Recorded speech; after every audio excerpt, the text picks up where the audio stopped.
Hi, everybody, and welcome back to another episode of our TOEFL 2026 course series. We're going to dig a little deeper into the reading section of the TOEFL exam, and I want to tell you how to practice and how to approach each part of the test.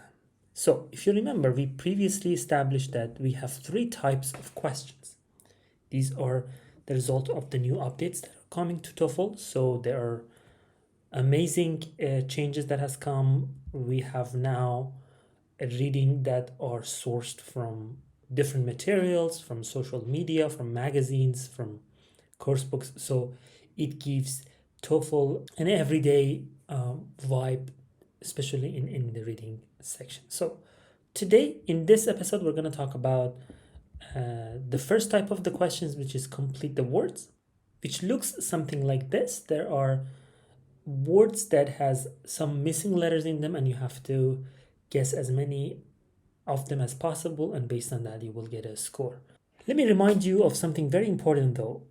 In the new version of TOEFL, we have something that they call it the adaptive design. It means that there are two modules of questions. So first you will start the test, you will begin the test, you see a series of questions where they call it the first module. You take those questions, you answer them, and then the second module will be adapted to your performance. So based on your performance and ability in the first part, in the first module, you're going to see different questions. So different people will see different questions. It's not like other tests or previous TOEFL versions where everybody saw the same thing. So this is very important change, remember.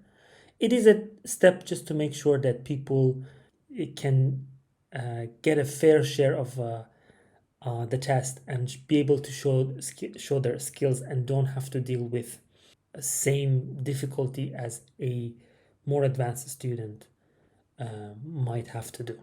You will also have pre-test questions, which is something very common in TOEFL, which is why the reading and listening section of the test may be shorter or longer for different people, because in either of them, either listening or reading, you will get a pre-test question. Okay, let's talk about the complete the words type of questions and see how we should approach it and how we should prepare for it. So this is interestingly a check of your grammar as well, which is amazing. I mean, it's checking your grammar, your comprehension, your ability to identify words in the context, which is awesome. As always, rule number one, we read the instructions. Let's see what the instructions want us to do. Remember, what I'm showing you is a mock test, so it may look a little bit different, but it gives us a good taste of what's happening in the real test.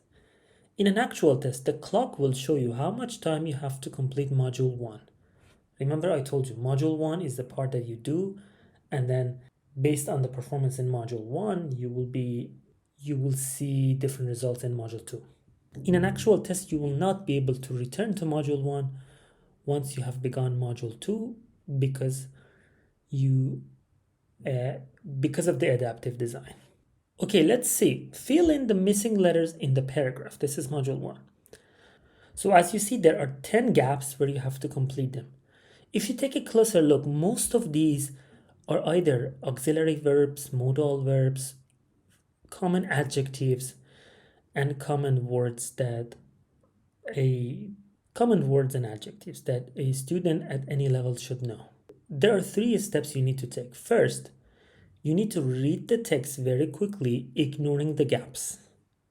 This will give you understand the context of the test very quickly. Once you did that, you read the text again and you try to fill as many of these gaps as you can and you are sure of. For example, I know, okay, this is might, this is that, people, these are easy for me. But for example, this number 10 and number 8 and 9 are not that easy for me. So I do the ones that I'm sure first, then I try again and do the ones that I'm not sure. Remember, be careful the missing letters do not exceed the number of gaps. Once you did that, you go back, read the whole text again with the filled words just to see if it makes sense or not. Remember, in the real exam, you may not have time for all of this, but in your practices, you must do this. So 3 steps. Read the text, ignoring the gaps, don't pay attention to them. Get an idea, get the gist of the text. Then read it again, feel as much as you can. Then go for those that you're not sure, but you can do your best, you can make your best guess. Remember, we do not have deductive scores, so answer as many as possible. And finally, you read the whole thing again, just to make sure that the words that you have chosen are correct. This looks easy, but in the real test, you may see different versions and more complicated versions, which might be difficult. Now, let's talk about how we can practice for this. So in these cases, I usually refer to our friend ChatGPT. I ask ChatGPT to create practices for me at different levels. So for example, I ask ChatGPT that, okay, my level is, for example, B1. Please pay attention to how I prompt ChatGPT.